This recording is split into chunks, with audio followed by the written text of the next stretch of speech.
Last year in 2025, I lost 18 kilos and went from this to this. Pretty decent, right? I did this from February to June. And I went on to maintain this lean, strong physique all year round. And to be honest with you, it was quite easy because of the systems I had in place to make it easy. I didn't miss out on any holidays, social occasions, nights out, whatever you want to call it.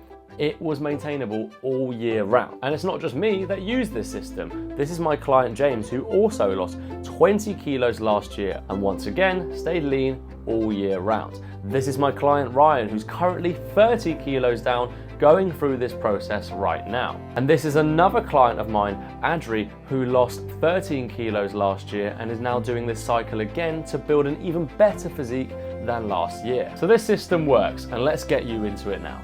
Right, so let's keep this as simple as possible. We've got no fancy edits, no fancy animations. I want this to be as simple and binary as possible so you can walk away with a step-by-step process so you know exactly how to lose 20 kilos in 150 days, okay? Cool.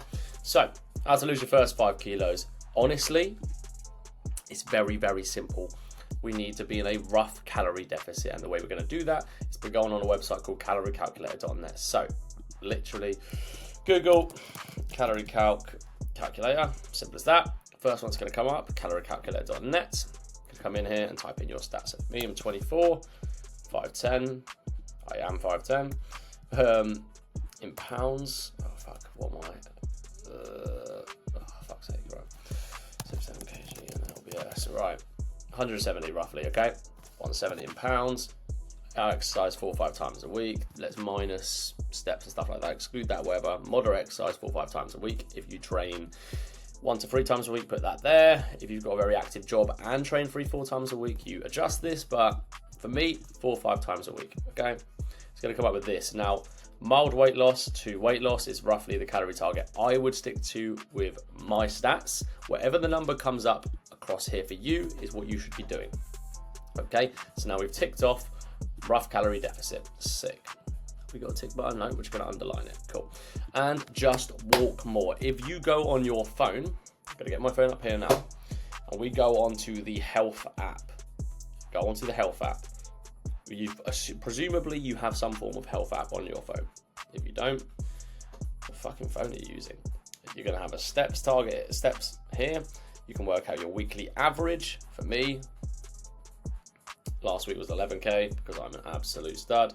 But for you, it's going to come up with X number. Whatever that number is, I want you to do 1,000 to 2,000 more every single day. So if it works out on average, you're doing 4,000 steps. I want you to do 5,000 to 6,000 steps every single day alongside this calorie deficit. If you do this, I can guarantee you, both of these, you're going to be in that rough deficit plus walking more. You're going to lose your first 5 kilos in around 2 to 5 weeks. There's going to be a lot of water, carbohydrates, and easy fat just flying off of your body. It's going to take about 2 to 5 weeks to get that off. Honestly, for your first 5 kilos, we need to keep it as basic as possible. And if you do those 2 steps, I promise you're going to get it off. If you just start staggering your calorie intake and your step count, I can guarantee you that next 5 kilos is going to fly off. Now, here is how you lose your next 5 kilos. So this will be 10 kilos loss in roughly around 6 to 12 weeks, okay?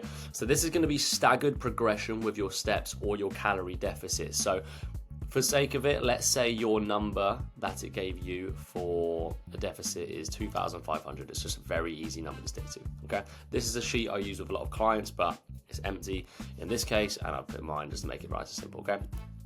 So let's assume you're sticking to 2,500 calories every single day, and you are doing 6,000 steps, okay? But your body weight is now staying the same. You've lost that initial 5 kilos, but now your body weight is staying the same. What do you do? So in this case, let me just fill all these in for you. Cool. What do we do? Okay, we're now going to stagger our calories or our step count. So you will have to intuitively decide, do you want to eat less food or are you capable of moving more? So in this scenario, we now need to create more of a deficit, in which I would always recommend that every time your body weight stagnates, you reduce your calorie intake by 10% or up your steps by 10%. So in this example, you are eating 2,500 calories and your body weight is staying the same. We will then reduce that by 10%, in which now 2,500 minus 10% will be 2,250 now.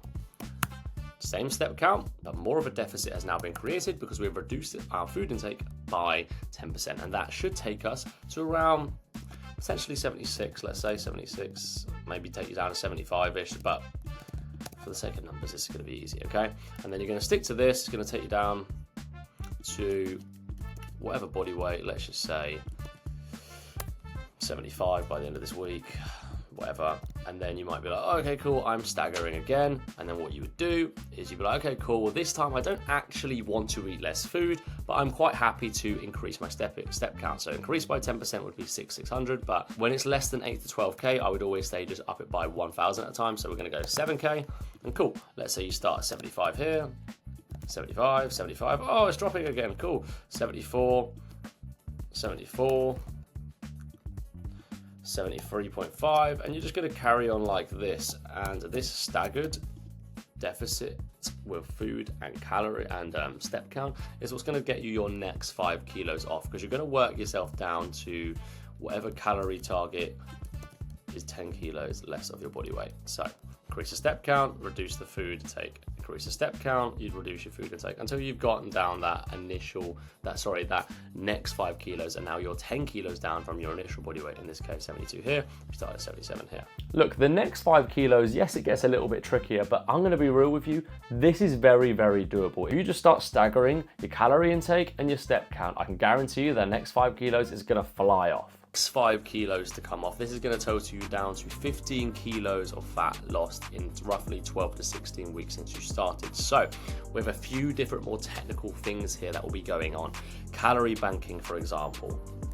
This is where we would savor calories for social occasions, because what we want to do is make this fat loss phase feel as seamless as possible. And if you're missing out on social occasions, holidays, weddings, whatever it may be, then it's going to be much harder to continue. So let's say, for example, I'm going to use my one here again.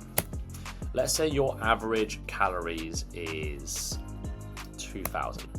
Quite an easy number. Okay. We want an average calories of 2,000 across the week to be 2,000. But there is no reason in saying, you see the average here, that we couldn't eat 1,900 for 5 days a week, and then have one day significantly higher, and then go back to normal on the Sunday. What this allows us to do is, when we do have those weddings or social occasions popping up, we don't want to feel restricted in them. We want to get involved, whether that be eating nice food or drinking alcohol, whatever it may be, because they happen so few and far between. We want to get involved. But to be as effective as possible with your goals, we need to calorie bank, and that is where you take a small margin off a Monday to Friday. Well, it doesn't have to be Monday to Friday, it could be whatever days. We take a small margin of your calories off in the week, so that we can bank them and put them on a separate day here. So the wedding day would be on the Saturday of this occasion. You could also spread them. So in another example, we may go 1,800 across 5 days. That gives you an additional 1,000 calories on top of what you are daily or supposed to be hitting across your average here. So what we've done is at 600, there should be another 400 here. You may say, right, I'm going to be a bit hungover. Bosh. 2,000 is your average for the week, as shown here. You've reduced your calories Monday to Friday by 200, but you've whacked that on Saturday and Sunday so you can get involved in whatever it may be you want to get involved in. This is going to allow it to feel as seamless as possible. Another thing we need to be doing is effective carbohydrate usage pre and post session. Actually, you should also put intra session as well, would be very helpful. Now, what does this mean? So we want to retain and hold on to as much muscle mass as possible while dieting. But that is going to be quite hard if we are ineffectively fueled to do so. So I'm going to show you, this is you and he's a client here. What we've got here is I have on these potential days of eating for him, because what I give clients is they don't have to be on a meal plan, but I'm going to give them some options that could fit into the foods they like and their day-to-day. So we've written here a banana intra-workout as pre and intra-workout fuel. So what he'd have is a banana, so he gets some sugar into his bloodstream, so that means he can train effectively in the gym to hold on to his strength.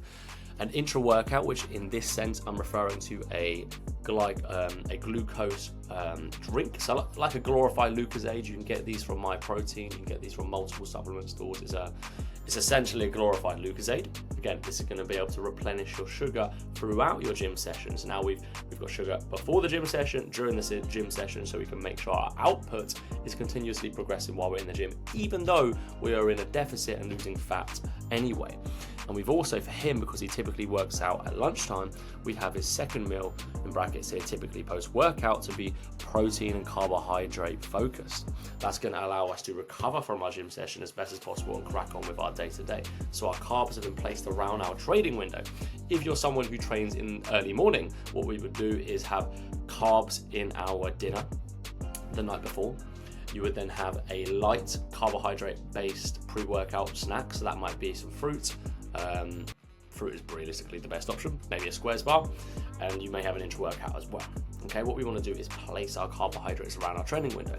If it's in the evening, you may have a snack before your quote-unquote dinner. Fruit is just the easiest one. Then you would go train, you'd come back, you'd have your meal free, then you've refueled yourself, back to bed, okay? That's going to be very important if you want to lose that next level of 15 kilos of fat lost. Make sure your protein is locked in as well. So for everyone, I would always recommend 0.8 to 1 gram per pound of body weight. So for me, we mentioned earlier that I am 77 kilos, which is 170 pounds. So that means that I should have 170 grams of protein per day on average. So I would make sure that my average across the week. Don't show this program. Fuck it, let's do it. Okay, cool. Ewan, day 3 here, which has actually just been added to his workout plan. What we would do is, once we're at this point and you're over 10 kilos lost, you might start to get a little bit of fatigue and gym sessions might be a bit difficult. So what we would do here is we would just reduce the training volume. We would say, rather than doing 3 sets of exercises, let's just go down to 2 sets for everything as a base level, and then the muscle groups you want to focus on, we would just have 3 sets. So for example, let's say here's my shoulders, we'd just keep 3 sets on there. Okay, simple as that. Reduce training volume. If you do all of this, I can guarantee you that you will lose 15 kilos within that 12 to 16 week period. Cool. It's 170 grams. And if I know for sake that I'm going to go on the piss on the Saturday, and let's say for whatever reason it's only like 100, I would then make sure that some other days here will just catch up that for me, you know? Bish, bash, bosh, something like that. Catch it up for you, okay? This is another thing that's going to help you get there. Make sure your sleep is locked in as well. So what I do with my clients, I get them to rate their sleep score across the week, because there's a lot of data out there that sleep is just one of the most anabolic and best tool you've got access to for fat burning. I mean, it's not a surprise, is it? It's when your body is at rest, and when you're at rest, your body is in the best position possible to let go of what it doesn't need, okay? There's actually a study out there that showed 2 people in the same deficit within a 2-week period. The person who got 8.5 hours sleep lost double the amount of body fat as the person who got 5.5 hours sleep. So sleep is very important. So what I would do is make sure you're just getting 7 to 8 hours every single night. And with my clients, again, we track this so we can hold accountable to it, but for you, just make sure you're doing 7 to 8 hours. And reduce training volume. So look, this next level is what's going to get you between 10 to 15% body fat. It's going to require structure and it's going to require effort, but I can guarantee you that it is 100% worth it, and it's what's going to lead you to having a lean physique all year round. Now, for the last 5 kilos to get you 20 kilos lost, this is actually probably the simplest one of all the points I've made, and it is basically just doing all of the above for longer and making sure you are tracking it as meticulously as possible, because at this point we've got a lot of things we're making sure we're looking after, whether that be our sleep, our training volume, our carb intake, our protein intake, our calorie intake. It might sound a lot of work, but once you've done this once and you've lost that fat, it is significantly easier to maintain and so much less work. We need to get it off and keep it off, okay? You just do all of the above, but for longer. You may need a diet break if you're feeling fatigued, you're feeling just a bit battered, for 1 to 2 weeks, in which you would increase your calories by 20%, or just roughly back to maintenance if we know what your maintenance might look like, which I don't know what your maintenance is because I haven't looked at your data for long enough. Because it's going to help support your gut health, your mental health, and just getting you back to be able to push for that extra 5 kilos. Otherwise, carry on for another 4 to 6 weeks and you will get that 20 kilos off in 16 to 22 weeks, which is about 150 days. Now, you might say some objectives, which are, that seems a bit quick. Well, to that I'd say, if you have a lot of fat and water, it's going to come off very quick initially. Those first 5 kilos are going to fly off. And if you stick to these and actually track it properly, it's going to come off. Oh my God, no, that seems so slow. That seems so long. Mate, it didn't take you 2 weeks to put all the fat on. It ain't going to take you 2 weeks to get it off. Will you lose muscle? Possibly. But to be in the best position to fight against that, you need to follow the recovery protocol. Reduce training volume, carb intake, protein intake, and sleep. It's going to stop that from happening. And how do you maintain being lean? And that is a reverse diet, but that is a whole nother topic that we can talk about in another video. Now, this last step can be very, very difficult or very, very easy, depending on where your starting point is. Obviously, if you have a higher body fat percentage when you're starting, steps 3 and 4 are going to be a lot easier than if you're starting at a lower body fat percentage. But I can promise you, if you push through the uncomfortable feeling, you're going to get that lean physique and you're going to be able to maintain it all year round. I sit at around 15% body fat all year round, get a bit leaner for holidays, get a bit bigger over the winter when I'm Christmasing and birthdaying, but I'm lean all year round. Life's easy and I don't really have to try. That's where we want to get you to. I promise you, if you stick to the steps in this video, you're going to build your dream physique this year. And if you want my help in building your dream physique, you can message me from the comment section below and you can inquire about coaching and I can tell you about exactly how I can help you get from point A to point B. But other than that, subscribe, like, follow, whatever you're watching this on. See you in the next video.